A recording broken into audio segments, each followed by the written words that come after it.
E aí, conforme a pirâmide de cabeça para baixo vai afunilando, você percebe que ele vai chegando ali na base da pirâmide dos palestrantes, do método Nick. Ou seja, lá na pontinha, lá no nível dos desconhecidos, o que sobra para esse palestrante? Para esse nível que tem um monte de palestrantes ali? Sobra só um pouquinho de clientes. E aí eu respondo a pergunta do DJ. Existe demanda reprimida sim, porque ali na base da pirâmide de cabeça para baixo tem muito cliente querendo contratar num lugar onde tem pouco palestrante. E aí esses clientes eles vão procurando no nível de baixo, até que sobra só um pouquinho de clientes dispostos a contratar os palestrantes que estão no nível do desconhecido.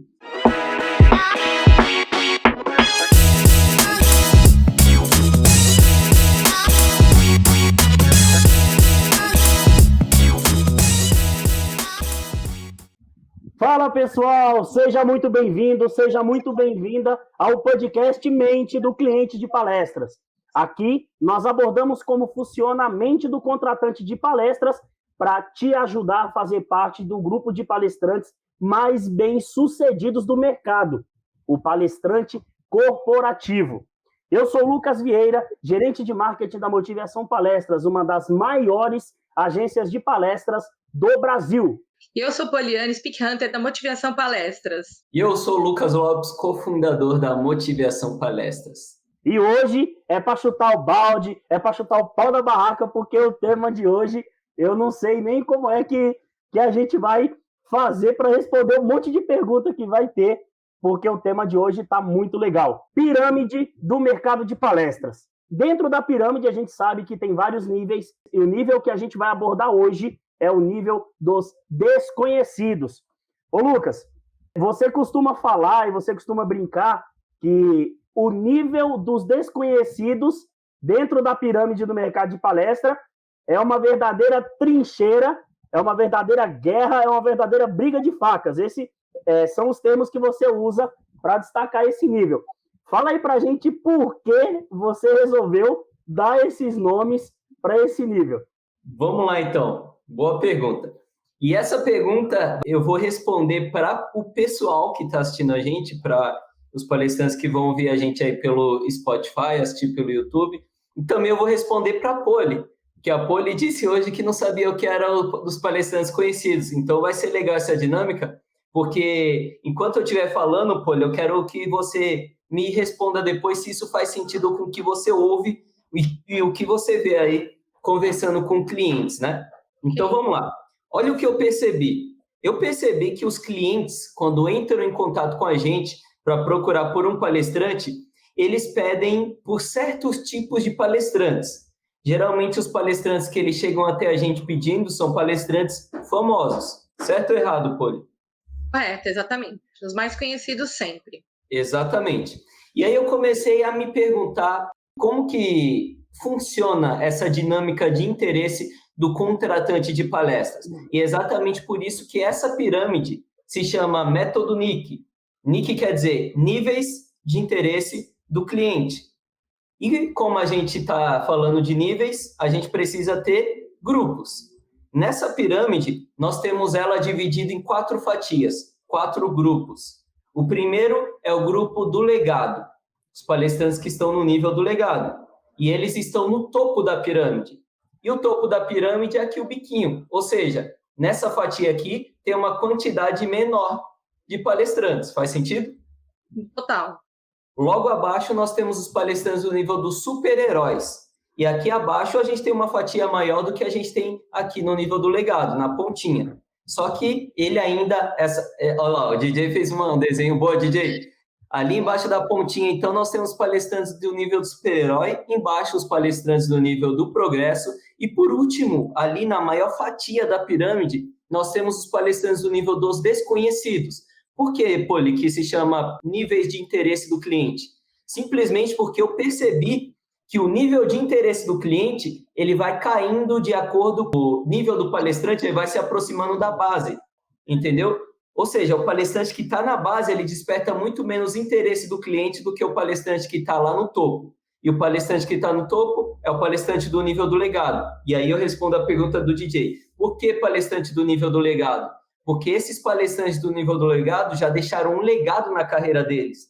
eles não são palestrantes, olha só, eles não são palestrantes, eles são um profissional de qualquer outra área que, por despertar muito interesse, eles são convidados para dar palestra. Tem alguém, Poli, que vem na sua cabeça que se encaixa nessa característica? Tem, Caíto Maia. Caíto Maia, belo exemplo. Então, o Caíto, ele não é palestrante. O Caíto é Ele empresário. se tornou palestrante, né? Exatamente. O Caíto é empresário, o Caíto é dono da Chili Beans, ele é um empreendedor. Por causa do case de sucesso dele, ele desperta interesse suficiente para ser contratado para uma palestra.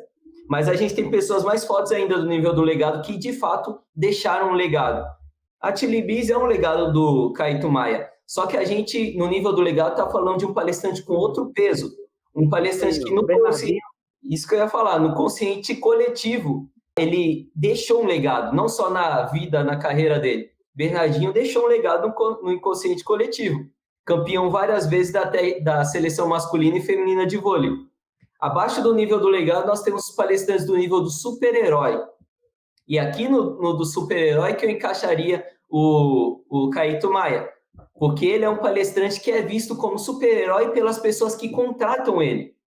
E aqui a gente tem uma mescla. Nós temos palestrantes que não são palestrantes e nós temos pessoas que são palestrantes, que a profissão principal delas é palestrante, no nível do super-herói. Mas a característica principal delas, desses palestrantes, é o fato de os contratantes verem esses palestrantes como super-heróis.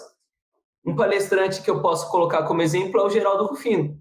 As pessoas, quando vêm atrás do Geraldo Rufino, elas parecem que são fãs do Geraldo, né, Poli? Verdade, é bem característico isso nele. Então, embaixo dos super-heróis, nós temos palestrantes do nível do progresso. E por que se chama palestrante do nível do progresso? Porque esse palestrante, ele está arquitetando todas as variáveis que estão dentro do controle dele para ele sair. Então, ele está num momento de transição entre o nível do desconhecido e o nível do super-herói. Então, ele, como está progredindo para o nível do super-herói, ele está logo abaixo desse cara. Está no nível do progresso. E o último nível é a trincheira do mercado de palestras, é onde a maioria dos palestrantes estão, e é por isso que é ali onde tem a maior fatia. Cadê o desenho, DJ? Tá aqui, ó. Olha lá, é por isso que ali tem a maior fatia, é porque a maioria dos palestrantes estão ali embaixo, no nível do desconhecido. São os palestrantes que eles não sabem quanto cobrar pela palestra, são os palestrantes que eles lutam para fechar uma palestra, são os palestrantes que eles são pré-julgados pelo cliente. O cara acha que a palestra dele vai ser pior do que a de um palestrante famoso sem nem dar oportunidade de falar com ele, de ver um trailer dele. Pô, Lito, já teve algum caso em que você cotou a palestra? Eu acho que eu até aumentei um pouquinho aqui, ó. É mais ou menos isso, ó. É feio, o negócio é feio mesmo. Pô, Lito, teve algum caso já que um cliente entrou em contato com você e você foi cotar um palestrante e quando você cotou esse palestrante, ele falou, quanto que você acha que eu cobro pela palestra? Quanto que o cliente paga? Qualquer coisa do tipo. Sim. Eu tenho vários palestrantes, principalmente agora, nessa história da pandemia, de mudança, né, de cenário. Então, hoje a gente trabalha mais com online do que o presencial. Tenho bastante palestrantes que são dessa faixa dos desconhecidos e me perguntam, o que você acha? Qual é o budget do cliente? O que eu devo cobrar? Eles estão mais propensos a adquirir uma nova forma de negociação. O preço que o cliente puder pagar, em outras palavras. Exatamente, então, é isso. O palestrante que está no nível desconhecido, uma grande característica dele é que ele não sabe quanto cobrar pela palestra dele, ele sabe que a palestra dele é incrível e as pessoas que assistem falam isso para ele, mas ele fica se perguntando, caramba, então por que não dá certo? Então, esses caras estão no nível do desconhecido. Respondi ou não, DJ? Respondeu, sem dúvida. Então, a gente já matou essa charada aí desses tantos de adjetivos que a gente tem para definir o que é o nível dos desconhecidos, né? Lucas, Oi. Você disse que tem uma característica dos palestrantes desconhecidos é não saber o quanto cobrar pela palestra. Existe mais, vamos supor que o palestrante está por aqui e ele pensou assim, bom, eu sei quanto cobrar por minha palestra. Então, ele não se encaixa nesse aspecto. Existem outros aspectos que definem que o palestrante está no nível dos desconhecidos, além de não saber cobrar o valor da palestra?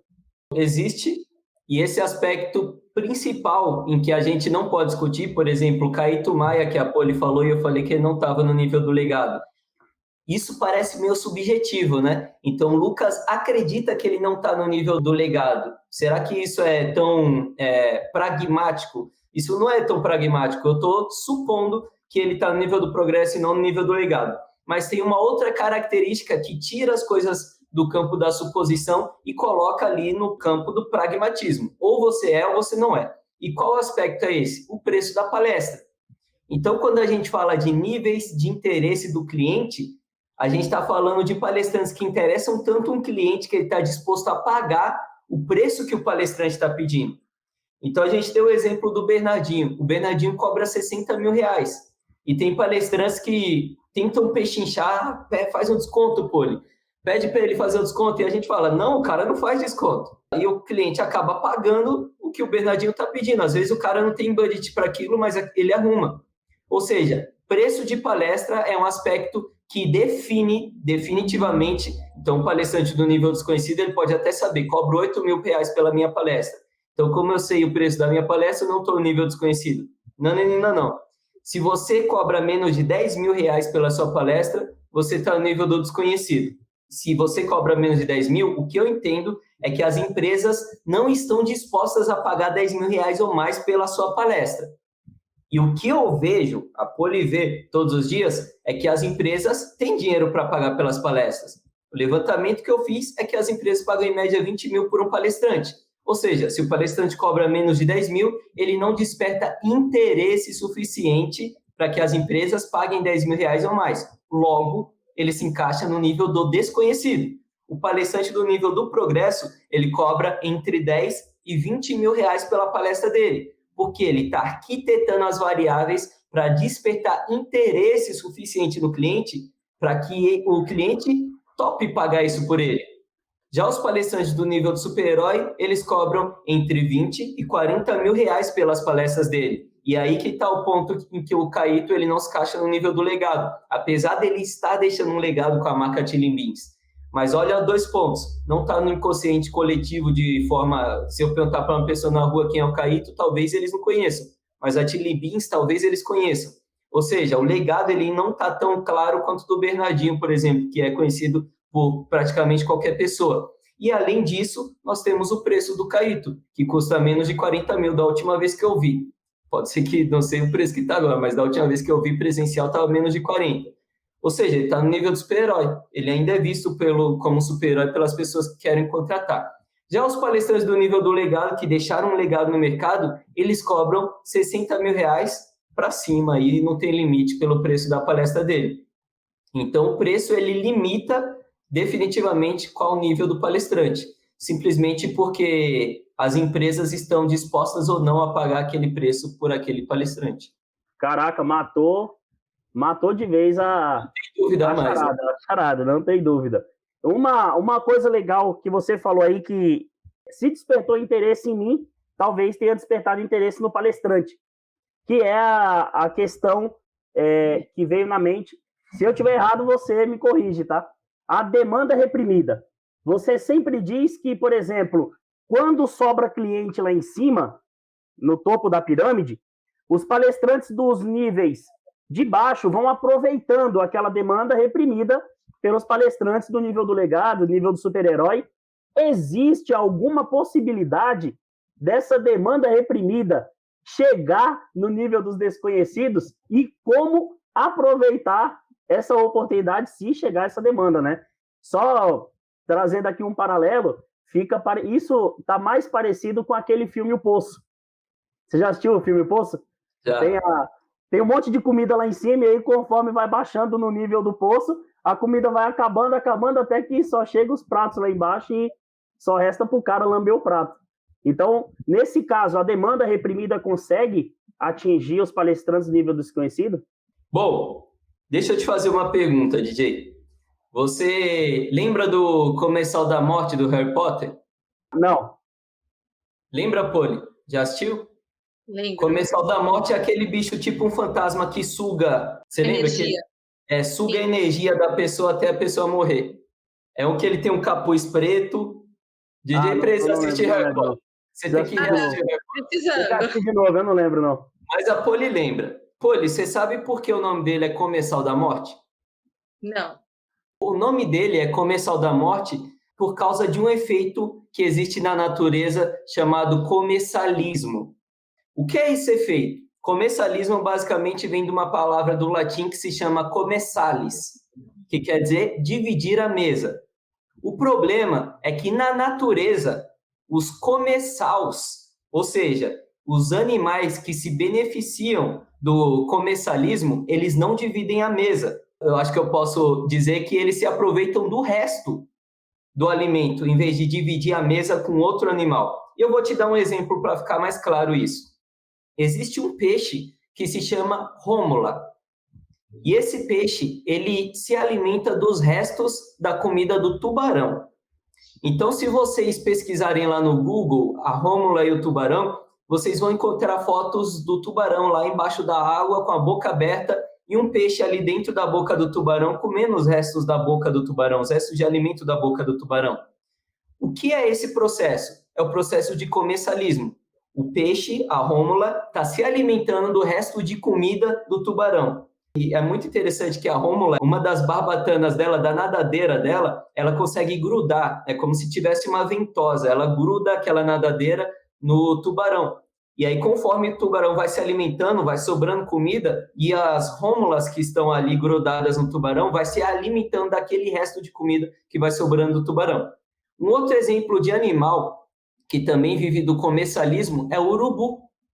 O urubu, ele se alimenta do quê? Ele se alimenta do resto dos humanos. No mundo animal, ele se alimenta da carcaça de outros animais que estão vivendo ali. A hiena se alimenta do resto dos leões. Esse processo de se alimentar do resto da comida de outros animais é o processo de comensalismo. E aí a gente chega aqui no comensal da morte. O comensal da morte, ele se alimenta do resto das pessoas.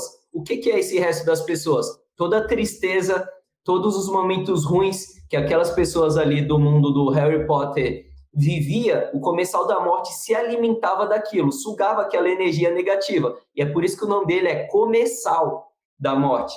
Ele se alimenta daqueles pequenos pedaços de morte, daquele resto dos seres humanos, e ali no mundo do Harry Potter a pessoa vivia um processo de melancolia tão grande naquele momento que ela morria. Da mesma forma, e como que isso se conecta ao mercado de palestras? Da mesma forma acontece no mercado de palestras. Os palestrantes do nível do desconhecido, eles são comensals, ou seja, eles sobrevivem dos fechamentos que sobram dos palestrantes que estão nos níveis acima dele. Então, o resto dos contratantes que não conseguiram contratar um palestrante do nível do legado, que não conseguiram contratar um palestrante do nível super-herói, do nível do progresso, sobra para os palestrantes do nível do desconhecido. E no nível desconhecido, como vocês viram, está a maior parte dos palestrantes do mercado de palestras. E é exatamente por isso que aqui é uma briga de faca.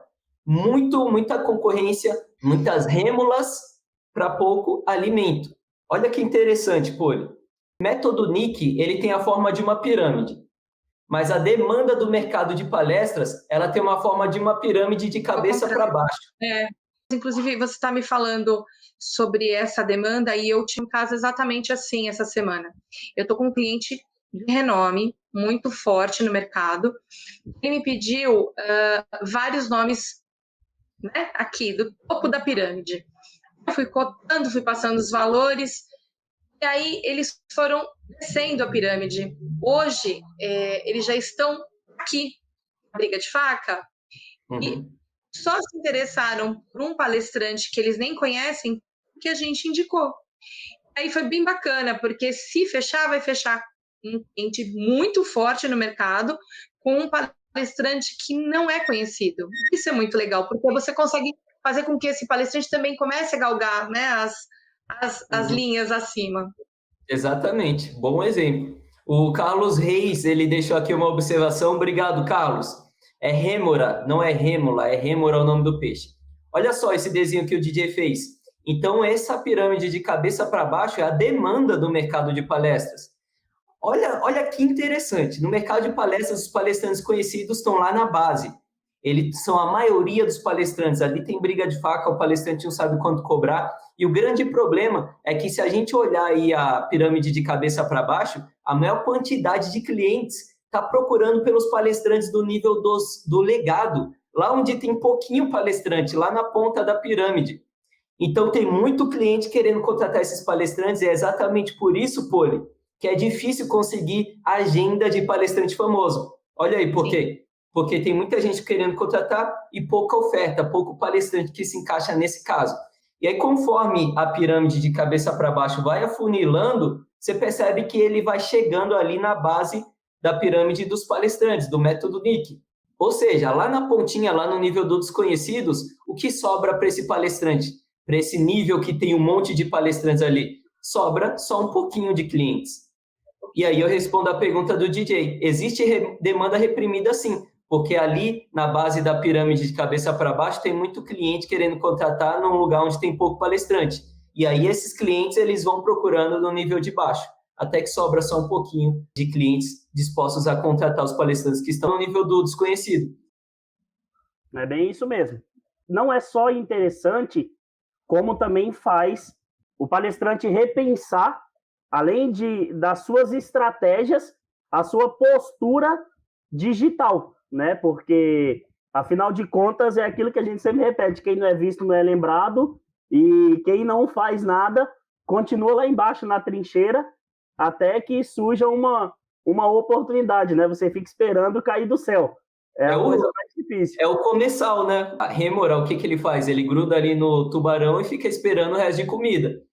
O palestrante que está no nível do desconhecido e ele não se preocupa em subir de nível, o que ele faz? Aqui que está o grande problema. A maioria, pelo menos os palestrantes que eu conheço, que estão no nível dos desconhecidos, eles não ficam como a rêmora, grudado esperando o alimento chegar. Não. A maioria desses palestrantes, eles trabalham e trabalham muito. Trabalham insanamente. Quando o palestrante ele não foca só na carreira dele, só na carreira de ser palestrante, porque ele tem um outro trabalho, ou porque ele tem uma empresa e ele precisa dividir o foco dele, ele mesmo assim encontra tempo para colocar uma energia ali na carreira dele como palestrante. Ou seja, ele não fica esperando cair no colo, ele não fica esperando o alimento cair ali na boca dele para se alimentar. Não, ele tenta conseguir, só que ele tenta com as estratégias erradas. E é aí que está o grande problema. Quando ele coloca todo esse tempo, toda essa energia, às vezes até dinheiro, tentando fazer acontecer, mas utilizando as estratégias erradas, ele continua no nível do desconhecido. E aí ele vê que ele está trabalhando muito, mas não está tendo o resultado que ele devia ter, o resultado que seria justo para aquela quantidade de trabalho, de tempo e energia que ele está dedicando, e ele começa a desanimar, e alguns desistem da carreira de palestrante. Só vou fazer uma colocação aqui para que vocês possam entender para poder responder a próxima pergunta. Poli, de 1 a 10, quanto os clientes pedem palestrantes dos níveis superiores, super-herói e legado? De 1 a 10, quanto eles pedem?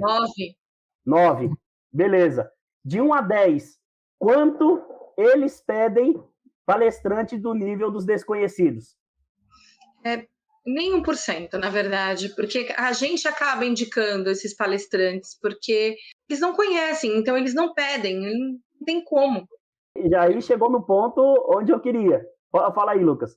Eu ia fazer só um ponto aqui. A gente falou no último podcast, Mente do Cliente de Palestras, que ele estava aqui, sobre a ideia do palestrante que consegue deixar lembranças positivas na cabeça, principalmente delas, da Poli e da Elis.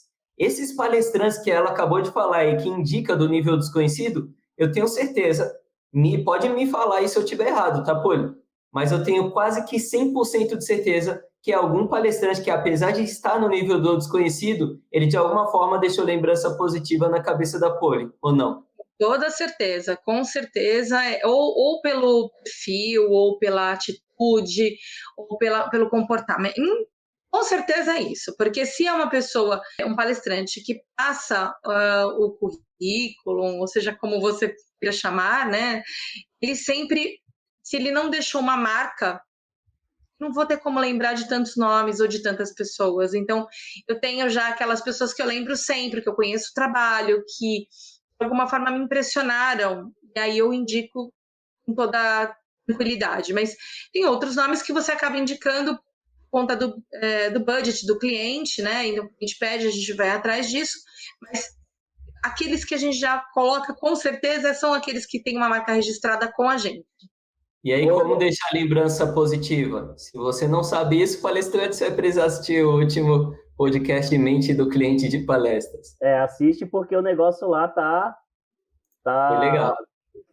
Tá muito legal, tá bem interessante mesmo, porque a quantidade de sacadas que a gente trouxe lá já é praticamente um curso, né? Porque foram muitas sacadas e coisas que, se o palestrante com certeza colocar em prática, no mínimo, ele vai conseguir um e-mail de solicitação de orçamento. No mínimo, né? Então, vamos lá. Só complementando aquilo que eu estava falando antes com a Poli. Ô, Lucas, você e a Poli vão dizer agora para a gente características econômicas, culturais e pessoais de um palestrante do nível do desconhecido. Quem é esse cara de uma forma geral? O que ele faz da vida? Quais são essas características socioeconômicas desse cara? Eu já vou chutar. É um cara que não vive de palestra. Ele tem um outro trabalho para ter uma renda. Eu já vou chutar por aí. Posso chutar? Tá certo o que eu estou falando? Bom, na maioria das vezes, sim. Eu não sei se eu vou conseguir passar as características socioeconômicas, então se faltar alguma coisa aqui, você me pergunta de uma forma mais específica que eu tento falar, tá? Mas, primeira coisa, antes, só responder a pergunta que o Silvio deixou aqui, apenas fazer parte do nível desconhecido já é uma vitória, não é, amigos? Eu acho que sim, porque a profissão de palestrante é uma profissão que salva vidas. Então, só de você ser um palestrante, só de você se propor a salvar vidas, que é o que uma palestra é capaz de fazer, a gente tem vários palestrantes que disseram que a palestra dele já salvou a vida de alguém, já é uma vitória sim, tá? Apesar de fazer parte do nível do desconhecido. Só que a questão é, conforme você sobe de nível, a capacidade que o alcance da sua voz vai ser maior. Ou seja, a quantidade de vidas que você tem possibilidade de salvar é maior também. Agora, respondendo à questão do palestrante do nível do desconhecido. Eu descrevo esse palestrante do nível desconhecido como um cara que ele busca palestrar. E esse que é o grande problema do palestrante do nível do desconhecido. Ele não deve buscar palestrar, porque palestra é uma consequência. Então, é só você olhar o palestrante que está lá no topo da pirâmide. Quem é? O palestrante do nível do legado. O palestrante do nível do legado, ele dá palestra por quê? Porque ele despertou tanto interesse que as pessoas querem ouvir o que ele tem a falar, como ele chegou ali, como ele deixou aquele legado. Não, isso eu vou ter que te interromper um pouquinho, porque a gente já está indo um pouco adiante. Eu só queria... sabe quando a gente monta um boneco? Sabe quando a gente monta um boneco? A gente faz a cabeça, faz o corpo, faz os bracinhos, faz as pernas, depois a gente põe a roupa. Eu queria construir esse palestrante aqui para a gente poder ter uma linha de raciocínio mais lógica. Por que eu joguei isso para a gente montar? Porque os palestrantes vão se encaixar dentro dele, a gente vai fazer uma amarração muito legal com palestrantes hoje que estão no nível do super-herói e talvez no nível do legado, que foram ou são como eles. Então você tem, eu já vou chutar aqui um exemplo, Rick Chester. É um exemplo, tá? Então, só para a gente voltar de novo, vamos construir esse palestrante. Então, a primeira coisa que eu chutei foi que o cara não vive de palestra.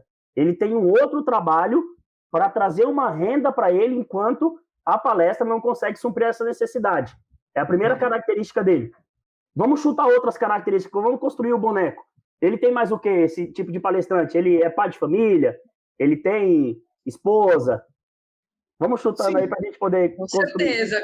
Quais são as características? Ele é pai de família, com certeza é uma pessoa muito esforçada, tem um outro emprego, ele com certeza tem, pelo menos está tentando se instruir, né, fazer algum curso, alguma coisa para poder crescer e ter mais, agregar, né, no currículo dele. Tenho certeza disso. Boa. E aí, Lucas?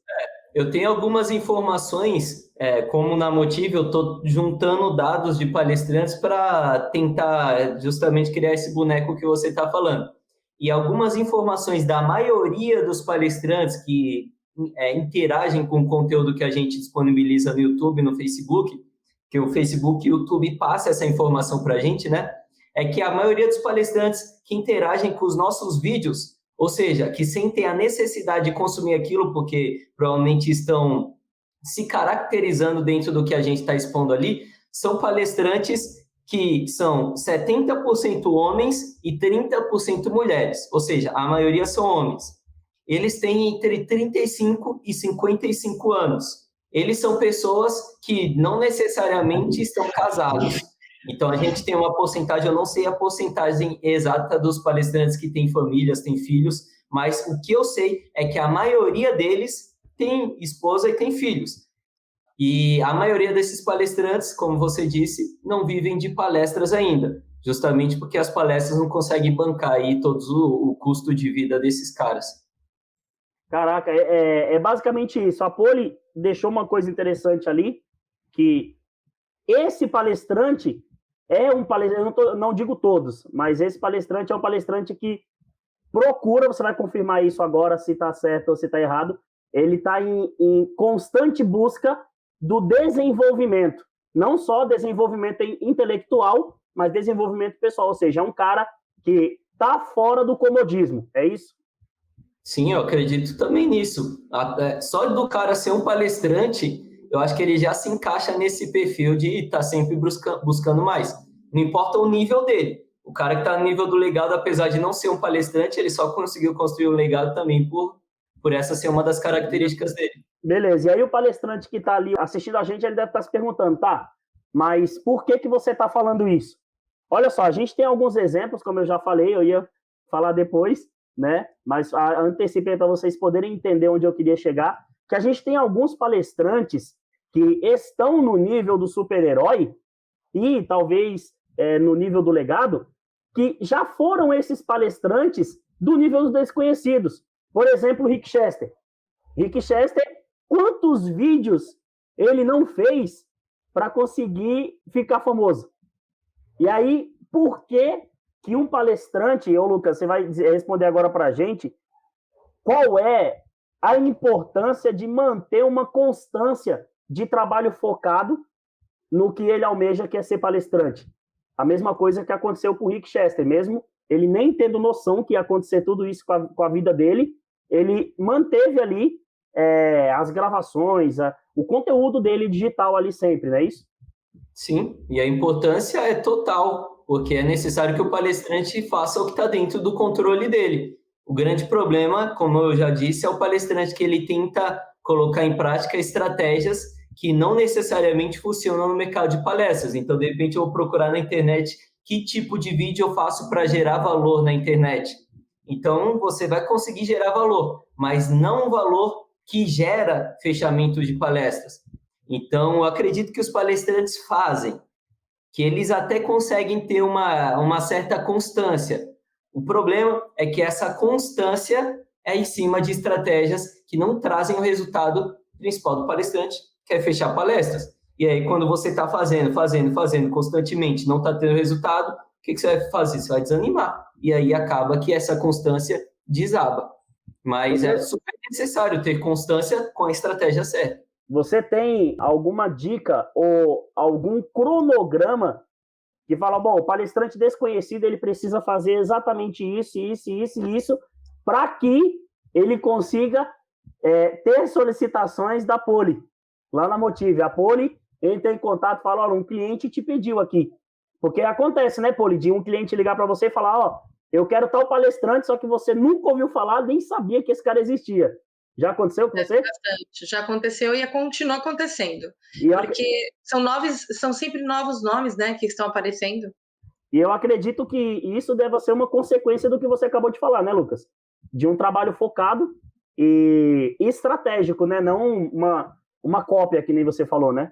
Sim. De entrar na internet e pegar uma estratégia de outro, que não tem nada a ver com aquilo que você se propõe a fazer, porque acha que vai dar certo. Sim, porque provavelmente vários outros palestrantes do nível desconhecido também estão entrando na internet, também estão fazendo essa mesma coisa que esse palestrante fez. Ou seja, estão fazendo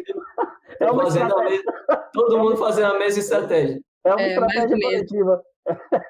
Vamos lá, mas ó, É uma estratégia coletiva. Mas, olha só, o que eu vejo como passo a passo para que o palestrante tenha constância fazendo algo que vai, por exemplo, conteúdo na internet, que vai gerar palestras, é ele fazer conteúdo que desenvolve, que transforma pessoas e que estão totalmente ligados com o posicionamento dele. E aí eu pego o exemplo que você trouxe, do Rick Chester. Antes daquele vídeo da água sair, ele já tinha feito uns quase 20 vídeos daquele curtinho de 1 minuto. Se você perceber, no começo do vídeo da água, ele fala Minuto do Empreendedor. Por quê? Porque aquela é um Minuto do Empreendedorismo. Porque aquela era uma série de vídeos que ele fazia. Todo dia ele fazia um vídeo chamado Minuto do Empreendedorismo. E o que empreendedorismo tinha a ver com o Rick Chester? Tudo. Basicamente, o posicionamento dele estava ligando ali o empreendedorismo com um cara que vende água na praia. Isso é empreender. Então, essa bandeira que ele levantava. E isso foi o que ele foi falando em vários vídeos, até o vídeo da água bombar. Quando o palestrante ele cria vários conteúdos que estão centralizados no posicionamento dele, ele corre um alto risco de acontecer também com ele o que aconteceu com o Rick Chester, de alguém se sentir tão tocado por aquela mensagem que ele passou e ter tantos outros conteúdos que transformam, que tocam a pessoa também, como aquele vídeo tocou ela, que ela vai começar a compartilhar aquilo. E aquilo vai atingir outras pessoas que também vão assistir dessa forma. E é assim que se transforma um vídeo num vídeo viral. Você não só acredita, como você